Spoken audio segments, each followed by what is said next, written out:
Right, I want to start off by saying that I apologise for the audio issues in the last video. I'm not sure if I just have a cheap microphone or if I had it like too close. So I did attempt to like clip it here and it was still making the annoying like blowout sounds. So what I'm doing is I'm currently balancing the microphone on top of the camera because the camera that I'm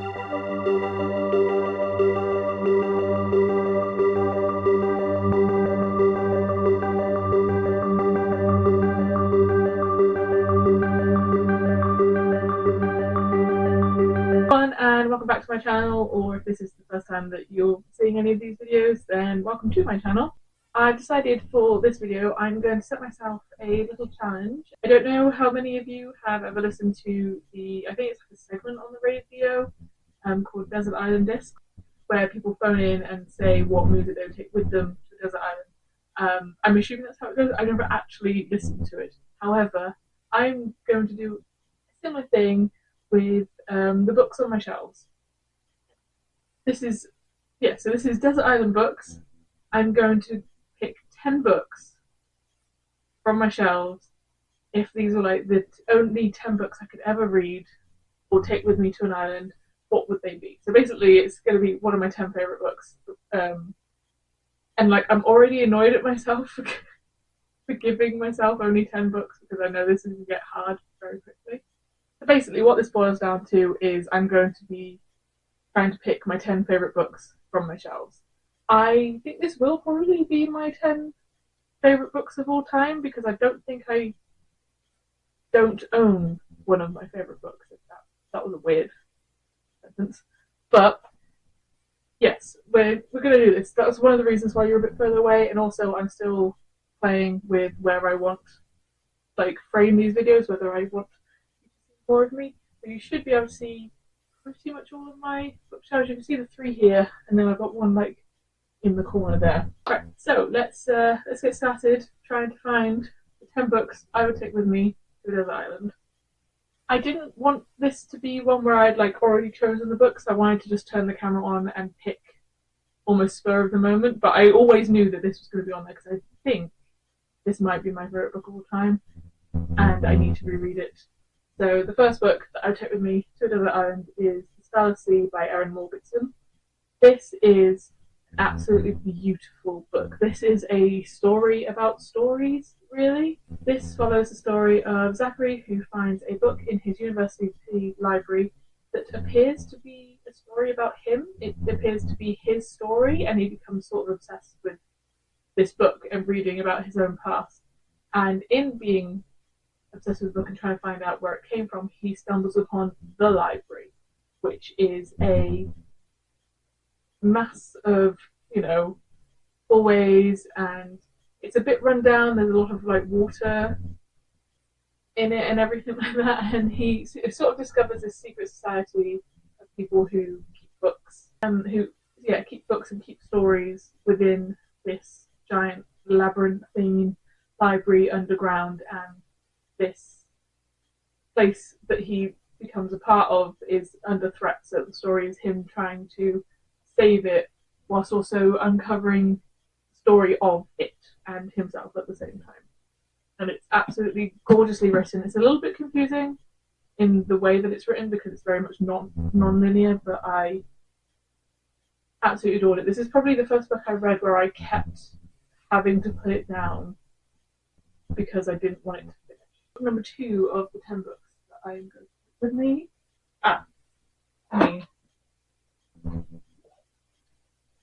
This is a must because it is also, again, one of my favourite books of all time, which is going to just be the theme here. Also, it seems to be, well, I mean, we're only 2 books in, but it seems to be I'm picking big books, which means that I probably won't get bored that quickly. So the second book I'm going to take with me to the desert island is The Lord of the Rings by J.R. Tolkien. This is my gorgeous illustrated edition that my mum got me for my 30th birthday. It's absolutely beautiful and it's gilded and it's just... So yes, I'm also picking the editions that I'm taking with me because I have another copy of Lord of the Rings on my shelf. I don't think I need to go into that much you tell about what the Lord of the Rings is about? Who doesn't know what the Lord of the Rings is about?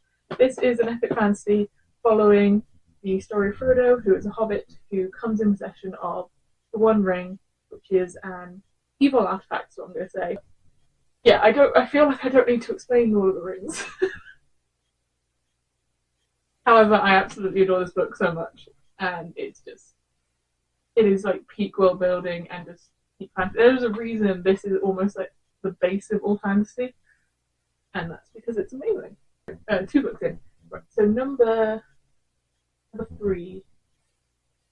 And again, we're going with the edition because I own actually 3 copies of this book.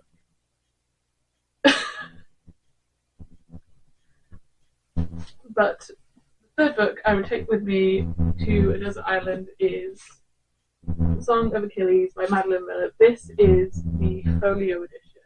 This is the only folio edition book I own, and when I saw it, I knew I had to get it because I adore this book so much. The Song of Achilles is a retelling of the Iliad, basically, from the perspective of Patroclus, who is Achilles'. See, the thing is, it depends on who you ask. When reading the Iliad, I was always under the impression that Patroclus was Achilles' lover, and that is the take that Song of Achilles goes for, is that Patroclus were childhood best friends, grew up together, fell in love, and went to the Battle of Troy together, and it is gorgeous, and I cried when I read it. I remember because I finished this book on New Year's Eve, and so I was just sobbing on New Year's Eve reading this book. Again, it is another one that is just beautifully written and like lyrical, and that seems to be, I guess, what I look for in a book. Right. Okay, so 3 down. But see, these are all easy at the beginning. It's when I only have like maybe 2 slots left that it's gonna get difficult, and I might regret certain choices. But we're on to number 4. What is the 4th book? Take with me. Speaking of books that made me cry, and another tome, the 4th book. I think this is a bit water damaged because of how much I sobbed when I read it. The 4th book I would take with me to a desert island is A Little Life by Hana Yanagihara. This book destroyed me. When I finished this book, I was inconsolable for about 72 hours. I couldn't read anything else. I remember finishing this book, I read it when I was still living at home, and I went downstairs and I just like sobbed onto my mum's shoulder about a book. And I don't think I've ever cried like that about a book. And I think this is a very polarizing book, and I understand why. I understand why some people call it like torture porn and stuff like that.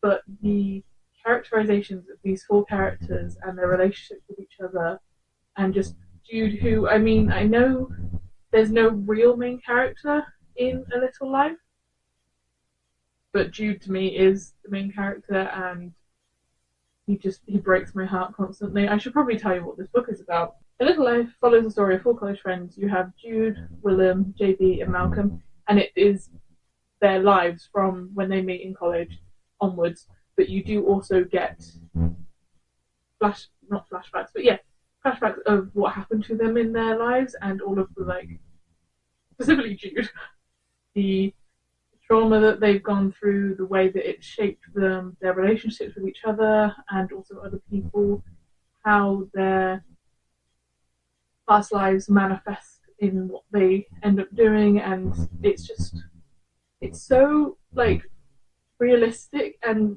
I felt like these were real people when I was reading it, which is probably why what happens to specifically Jude destroyed me so much. So yeah, if I feel like I need a good cry whilst I'm on this desert island, but to go with it. 4 books. Okay. What is the 5th book I would take with me to a desert island? So carrying on with the whole picking just tomes to take with me. We've got another one which is also, even though it's one of the thinner books, takes probably take longer to read because it's so weird and difficult to read. But the fifth book I would take with me on a desert island is House of Leaves by Mark Z. Daniel Lewis. Oh my god. Danielewski. Danielewski? If you've watched any of my other videos, you know I am terrible at names. But House of Leaves is like a psychological horror or thriller, and the way it's written and the way it's formatted is a big part of that horror. It's like so yeah. It's like a story within a story within a story. So House of Leaves. Well, I don't even know any of the names of the characters. All I remember is the feeling of like existential dread and confusion I had whilst reading this. The reason I picked this book up was because someone who reviewed it,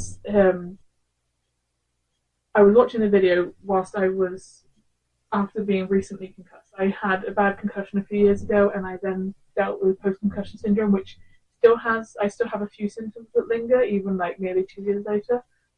But he described reading this book as feeling similar to when she had her concussion. So I was like, oh, okay, I want to see if that's true. And yes, it's the feeling of like confusion and just unreality that it happens in this book. So I remember the feeling of reading this and yeah, the sensations it was inspiring me, not necessarily the characters, but I don't think it's a character study the way a lot of the other books on this list are. The story of House of Leaves is I need to actually find the name of Johnny. Okay. You have a character called Johnny who is going through his dead neighbour's things because his neighbour, I think, left all of his possessions to Johnny. And whilst going through those things, he finds a notebook or a series of notes where his neighbour was writing an essay or a non-fiction book about a documentary that doesn't exist. And as Johnny is reading through all of these notes, which is what the book is notes about the documentary, and so you have transcripts and stuff like that. And then you also have like clips. There are photos at the back, I think. Yeah, you have photos of things that were happening in the story. And the man who was writing about this documentary that no one has heard of, that doesn't seem to exist, is slowly losing his mind as he becomes obsessed with this documentary. And the documentary is about a man who buys a house that isn't quite right. It starts off simple. He is like measuring rooms because they've just moved in, and he finds out that the rooms inside measure bigger than the actual footprint of the house, and then doors start appearing where they couldn't feasibly be, and also doors just appearing in houses is weird. So he was documenting him trying to figure this out. So that in and of itself is weird. And then the man who was writing me trying to explain this book is difficult and probably very confusing because this book itself is really confusing. So yeah, the man is writing this long essay about this documentary, and is losing his mind as he becomes more obsessed about it. And then Johnny, who is reading these notes, is also losing his mind, becoming obsessed with both the essay and trying to find out about this documentary. So he starts writing this book here about all of this. So you have no idea what's real, if he's losing his mind or not. Sorry, the postman arrived halfway through me trying to explain the confusion that is that book, and now I've forgotten what my train of thought was. So either way, House of Leaves is number 5 on the books I would take with me to a desert island, because to be honest, that took me like 3 months to get through. But saying that, it was a difficult read, but it was also fascinating, and I did really enjoy the process. Okay, so we're halfway there. So I'm very aware that I have 5 books left that I can pick I'm going to have to... I'm also getting to the point that those were quite easy, and now, because nothing's like super jumping out at me, I'm now worried that I'm going to pick something that... and then going to find something else that I want to replace it with. I'm also saying this, like, I don't know what... I'm getting really antsy about this, despite the fact that I'm not actually going to a desert island, and these books aren't going anywhere. Okay, I think this will be my next one. Number 6 on the books that I would take with me to a desert island is Pride and Prejudice by Jane Austen. This is my favourite Jane Austen that I've read so far. I haven't read all of her books.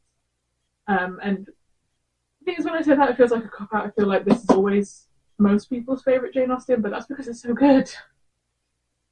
As someone who's not like a big romance person anyway, I adore Elizabeth and Mr. Darcy together. I adore just the story. I love all of the Bennets. I just love basically all of the other than Mr. Wickham. Mr. Wickham can go and die in a hole. Again, this is a classic, so I don't know how much I need to like describe. Pride and Prejudice is a Regency era romance. It was written in the Regency era as well.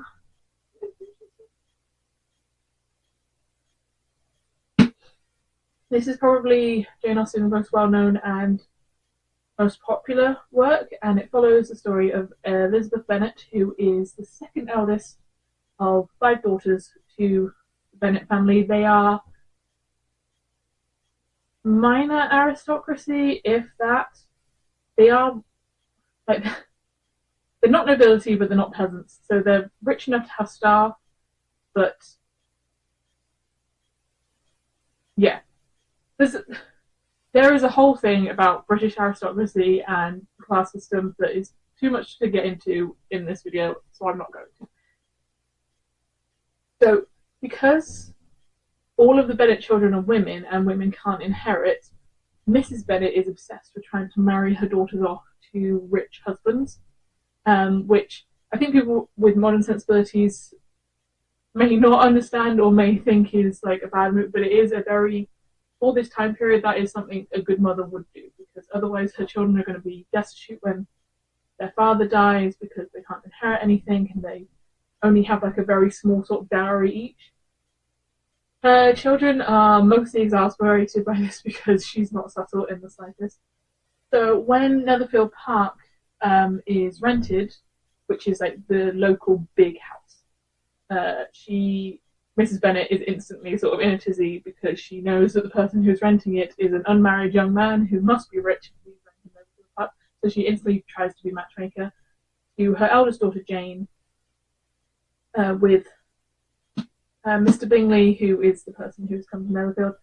He has also brought with him his friend, Mr. Darcy, who appears at first to be incredibly standoffish and prideful and rude, and yes, he is all of those things. I am convinced he is also just autistic and severely socially inept, and that he's just panicking the entire time, which is why he comes across the way he does. Him and Elizabeth do not... This is almost like quintessential enemies to lovers, if people like that, because of misunderstandings. And the title Pride and Prejudice is you have Pride, which is Mr. Darcy, and Prejudice, which is Elizabeth. And over time they learn how their like first impressions and everything were incorrect about each other, and yeah, it's just nice is what it is. There is a little bit of drama involved, but one of the things I like about Jane Austen is it does transport me back to a time, obviously clearly I wasn't alive for, but that time because someone I feel like I'm really rambling in this video, but as someone who has no love for the British aristocracy and the class system and all that stuff, and I think it should be demolished, I'm like an anti-monarchist and all of that stuff, when I read about it in things like this, I understand the romanticization. Like, I can put aside my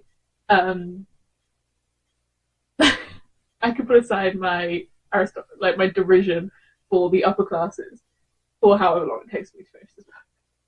Right, four more. Again, all of the books are still quite big, which is good. Again, I'm adding arbitrary Oh my god!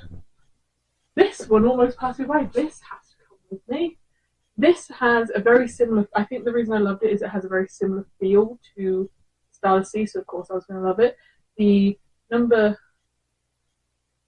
7 of the books I'm going to take with me to a desert island is Piranesi by Susanna Clarke. Again, like the Starless Sea, this book is beautiful and lyrical and gorgeous, and I want to live in a house so badly. This is hard to describe again because it has a plot and everything. I'm much more of like, I think I like character studies more than super plot heavy things. I say as someone who absolutely adores a Lord of the Rings. Whatever. Piranesi follows the story of Piranesi, who lives in a place called the House, which is just this mass of like stone rooms and atriums, and there's like water everywhere, and there are statues everywhere, and it feels like a liminal space. And he spends his day going between the rooms, and he wants to map the house. So this is like his diary of everything.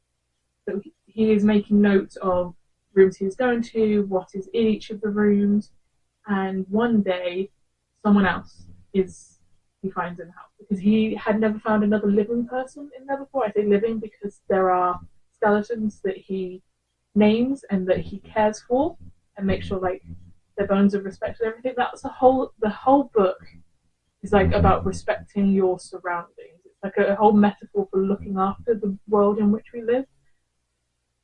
And I kind of could see the sort of twist coming at the end. I was anticipating it, and I would have potentially made a different choice than Piranesi did. But again, that's just because, beautiful, beautiful book. And also the smallest one so far. I have three left that I'm on. Okay, this author might appear again if I have enough space on the list. So I adore this author, and if I could just put all of her books as like one, I would, but that would be cheating, so I'm not going to.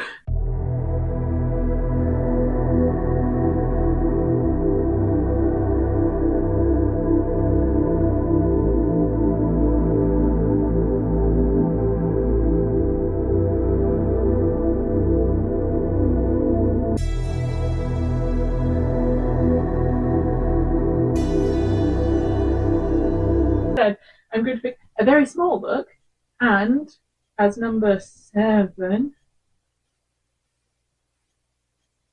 8. Number 8, my 8th choice, I am choosing A Prayer for the Crownshy by Becky Chambers. Now, all of Becky Chambers' books are what I would call cozy sci-fi. This book is like a warm cup of tea or a warm bath, and I adore it so much. And ironically, as I just said, it's like a warm cup of tea. This is the first book in the Monk and Robot series, and it follows the story of Dex, who is a tea monk, which is a job that I would love to have. And they're also a non-binary character, which again I adore. This is my first book that I've read that has a non-binary main character in it, and their job as a tea monk is to go from place to place and serve people tea based on what they need. So they are quite adept at seeing, okay, this person needs like help sleeping, this person's stressed, and they set up like their little tea shop as just a place for people to come in and take a load off and have a moment where they don't have to be doing work, meeting deadline, all of that stuff. The whole like thesis of this book is that you are allowed to take breaks.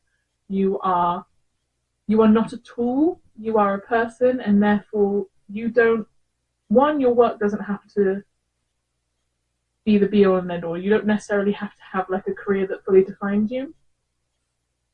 And you can have more than one purpose in life, and it's okay if you don't have a purpose, because as I said, you're not a tool. There is the other main character in this is Moscat, who is a robot, who is a tool and it describes itself as such. And this is conversations that Moscap and Dex have, where Moscap is like, you make a hammer to hammer things. That's what it's made to do that. But humans aren't made like that. Humans are just born. So you don't necessarily have one singular purpose, and that's fine. And I just, it's gorgeous and I love it. 2 books left. Okay, so number 9, second to last book that I would take with me to a desert island is A People's History of Heaven by Mafengi Subramanian. I apologise if I said that name wrong. This was one of the first books that my Roller Derby Book Club read. It's not something I would have ever picked up by myself, and I'm so glad that this became a book club pick, because this was lovely and amazing. And also, I just like, look at those. This was the story of, I believe, 5 young girls, young women, teenagers, in a Bangladeshi slum named Heaven, and it's the story of them and their friendships, how and their backgrounds, and how the home that they live in, Heaven, like, despite it being a slum, how important it is to them and their lives, and how it has shaped them in both good ways and bad ways. And you sort of follow each of the 5 friends through them, like, through their stories.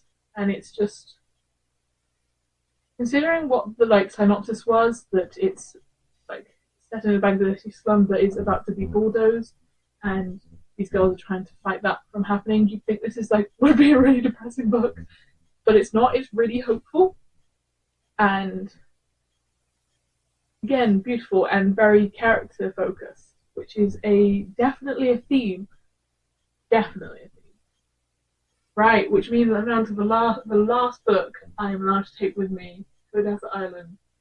This is going to be like, oh, it could be that one maybe.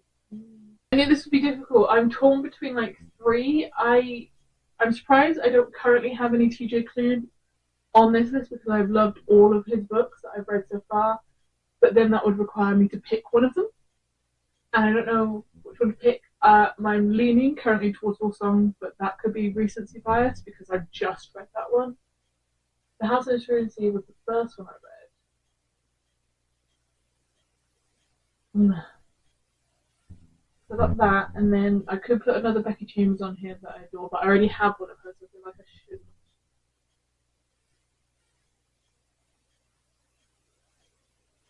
Okay, no, we're going with my gut. We're going with a TJ Klune book, and I'm going to pick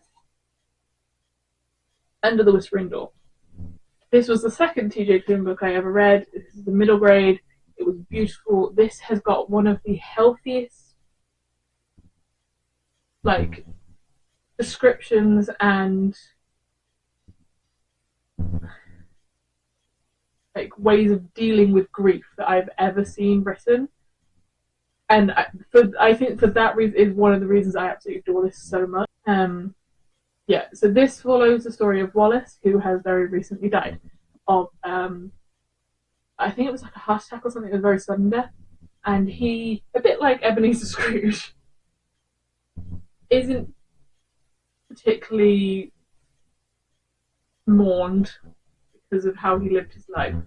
So he is taken by the Reaper who comes to collect him to a place called Charing Cross.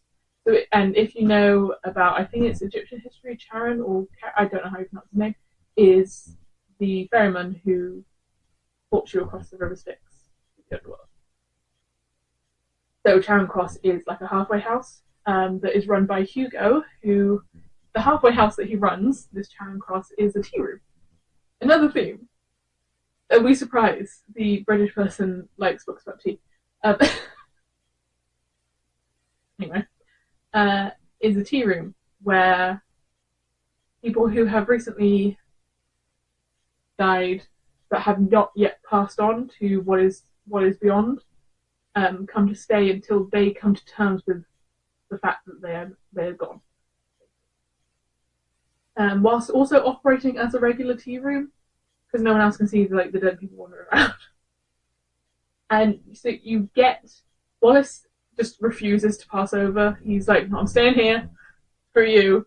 But during the course of his time there, he does, you know, develop into a better person. But whilst he's there, also he gets to meet the other people who are brought into Charing Cross to learn about why they passed and come to terms with it and everything. That's what I mean about there is a lot of discussions of grief and death and all that stuff in this book, and it is such a healthy, loving way of looking at it. Yeah, and again, I'm fairly certain I sobbed whilst reading. But as opposed to A Little Life where I sobbed because I felt like my heart was literally being torn out of my body, this was more happy cries, like welling up because, oh my god, this is just so beautiful kind of cries. Yeah, those, I'm fairly happy with my my list. I'm looking at the stack and I'm like, I should probably lift the whole stack. As I pointed out at the beginning of this, a lot of these books are very big, so we're gonna give it a go. We're gonna give it a go. Oh my god, literally all of these apart from 2 are hardbacks as well. I've made this really difficult for myself. Hold on. Oh, work out. Yes, so those, can I get them all in frame? I can, just about. I'm trying not to drop them.